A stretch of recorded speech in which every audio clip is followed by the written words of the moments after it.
दर्शकों को मेरा नमस्कार। Myself doctor Mamta Sharma welcomes you in my YouTube channel government to governance. और आज का हमारा टॉपिक है बजट। तो मैंने जो टॉपिक उठाया है, क्योंकि बजट के बारे में वैसे आप सब कुछ जानते हैं, तो मैंने जो टॉपिक उठाया है वो बहुत ही इम्पोर्टेंट टॉपिक है, how budget passed in parliament. यानी कि पार्लियामेंट में बजट कैसे पास होता है, क्योंकि सभी लोग टीवी पर बजट पास होते हुए नहीं देख पाते, या सेशन को नहीं देख पाते, या ऑनलाइन सेशन भी नहीं देख पाते। तो इसके लिए मैं ये वीडियो लेकर के आई हूँ, क्योंकि ये फाइनेंशियल एडमिनिस्ट्रेशन में भी है, एडमिनिस्ट्रेशन सेकेंड ईयर वालों भी सेकेंड ईयर में भी है, और उसके साथ साथ डिफरेंट जो टॉपिक्स हैं उनमें जो है बजट का ये जो है काफी कनेक्टेड टॉपिक्स रहते हैं। तो बजट का थोड़ा सा मीनिंग बताना चाहूंगी। Budget is a document contain the estimates of income and expenditure for annual basis. देखिए, बजट एक ऐसा डॉक्यूमेंट है जिसमें गवर्नमेंट के सारे जो इनकम और एक्सपेंडिचर के सारे एस्टिमेट्स होते हैं। तो बजट बनाने की तैयारी कैसे होती है? देखिए, बजट बनाने के लिए जो है अगस्त सितंबर के महीने में ही जो फाइनेंस डिपार्टमेंट है उसकी जिम्मेदारी होती है, और वो अगस्त सितंबर के महीने में ही सभी डिपार्टमेंट्स को अपने अपने एस्टिमेट्स बनाने के लिए बोल देता है। और इंडिया में सबसे पहले बजट कब जो है प्रेजेंट किया गया, और इंडिया में सबसे पहले जेम्स विल्सन ने 1860 में सबसे पहले बजट जो है प्रेजेंट किया था। और बजट वर्ड कहाँ से आया ये भी आपके लिए जानना बहुत जरूरी है। बजट फ्रांसीसी लैंग्वेज से लिया गया है। वो उस टाइम इसे बाउजेट बोलते थे, और बाउजेट एक लेदर बैग होता था, और उस लेदर बैग में जो वहां के गवर्नर जनरल होते थे, जो फाइनेंशियल गवर्नर होते थे, वो अपना सारा डॉक्यूमेंटेशन रिगार्डिंग टू बजट उसमें सारा कुछ डालकर ले जाते थे और अपनी असेंबली के सामने उसको पेश करते थे। तो वहां से ही इसका नाम जो है बना, और धीरे धीरे इसको बजट कहा जाने लगा। तो आप ये नोट कर लें, 1860 में सबसे पहले जेम्स विल्सन ने, जो उस टाइम ब्रिटिशियर एरा में गवर्नर जनरल हुआ करते थे, उन्होंने सबसे पहले प्रेजेंट किया था। तो अब हम करने जा रहे हैं कि बजट पार्लियामेंट में किन स्टेप्स में से होकर जो है पास होता है। तो सबसे पहले जो पॉइंट है, budget presented in parliament on particular date. देखिए, जैसे अभी मैंने आपको बताया है कि फाइनेंस डिपार्टमेंट अगस्त सितंबर के महीने में सभी डिपार्टमेंट्स को अपने एस्टिमेट बना करके भेजने को कह देता है। तो सभी डिपार्टमेंट नवंबर तक जो है अपनी एस्टिमेटेड लिस्ट्स बना करके हमारे फाइनेंस डिपार्टमेंट में सबमिट करवा देते हैं। तो वहां पर जो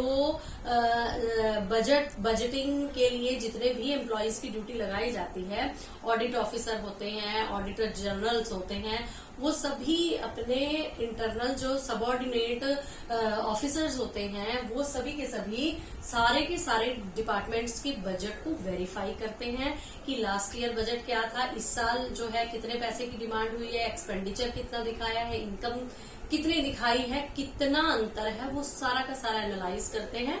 अगर कोई खर्चा इस बजट में दिखाया गया था लेकिन लास्ट बजट में नहीं था, तो अब तक उस खर्चे के बिना कैसे काम चलता रहा, और जो प्लानिंग्स जो है लास्ट ईयर थी वही प्लानिंग्स क्या कंटिन्यू कर रखी है या नई प्लानिंग जोड़ी हुई है।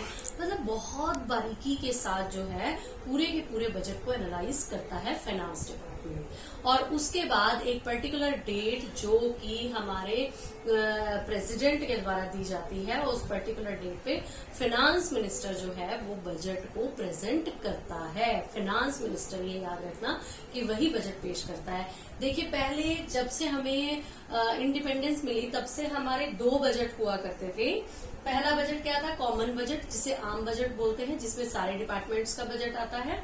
और दूसरा होता है रेलवे बजट। तो क्योंकि railway department is the biggest department in the country, तो इसकी वजह से रेलवे का बजट अलग बनाया जाता था। लेकिन अब लास्ट ईयर से जो है एकल बजट, यानी कि एक ही बजट को बना करके पेश किया जाता है। अब रेलवे का बजट अलग से पेश नहीं किया जाता, कॉमन बजट में ही रेलवे का बजट जो है वो मर्ज कर दिया गया है। तो अब क्या है कि इसमें जब फाइनेंस मिनिस्टर इस बजट को प्रेजेंट करता है, तो उस बजट की फोटोकॉपीज जितने मेंबर्स हैं लोकसभा के जितने मेंबर्स वहां पर बैठे हुए हैं सभी के सभी मेंबर्स को एक एक फोटोकॉपी दे दी जाती है और उसको समराइज कर देता है फाइनेंस, जो हमारे फाइनेंस मिनिस्टर होते हैं वो उसको समराइज करते हैं कि इस बजट में मेन फीचर्स क्या क्या है और कौन कौन से एक्सपेंडिचर्स जो है डिफरेंट डिपार्टमेंट्स ने दिखाए हैं, कौन कौन सी नई प्लानिंग्स आई हैं, कौन कौन सी पुरानी प्लानिंग्स कंटिन्यू हो रही हैं। तो वो सारा का सारा बजट जो है उसको फाइनेंस मिनिस्टर समराइज कर देता है, जो कि सभी मिनिस्टर वहां पर सुनते हैं और उस समय वो इन बिटवीन कोई भी क्वेश्चन पुट नहीं कर सकते हैं। और उसके बाद जो है क्या है, voting on demands. Voting on demands का मतलब क्या है कि मांगों पर मतदान। इसमें क्या होता है कि जैसे कि जो फाइनेंस डिपार्टमेंट ने जो बजट पेश किया उसके बाद हमारे प्रेसिडेंट जो है वो सेशन की शुरुआत करते हैं और उस समय बजट पर वो अपना एड्रेस करते हैं बजट के ऊपर। और उसके बाद जो है संसद के सदस्यों को यानी लोकसभा के मेंबर को सबसे पहले इनवाइट करते हैं डिस्कशन के लिए और जनरल डिस्कशन के लिए।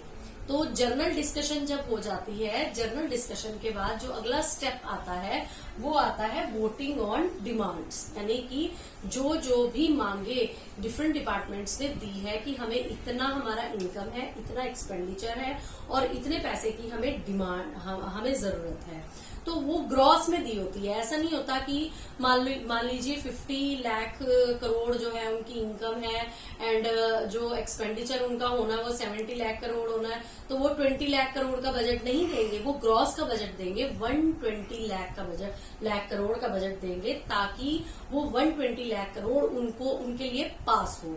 ये जरूरी नहीं है कि सारा का सारा पैसा पास होता है, मतलब क्या है उसमें कई कट मोशंस भी लाए जाते हैं और वो कट मोशन कौन कौन से होते हैं, वो 3 टाइप्स के कट मोशंस होते हैं, ये भी आपका समझना बहुत जरूरी है।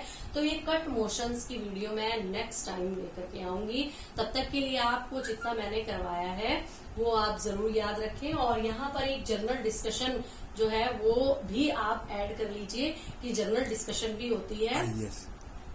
तो अब जो है वोटिंग ऑन डिमांड्स और कट मोशन का जो है वो मैं आपको कल जो नेक्स्ट वीडियो होगी उसमें मैं आपको क्लियर करूंगी। तब तक के लिए धन्यवाद, जय हिंद।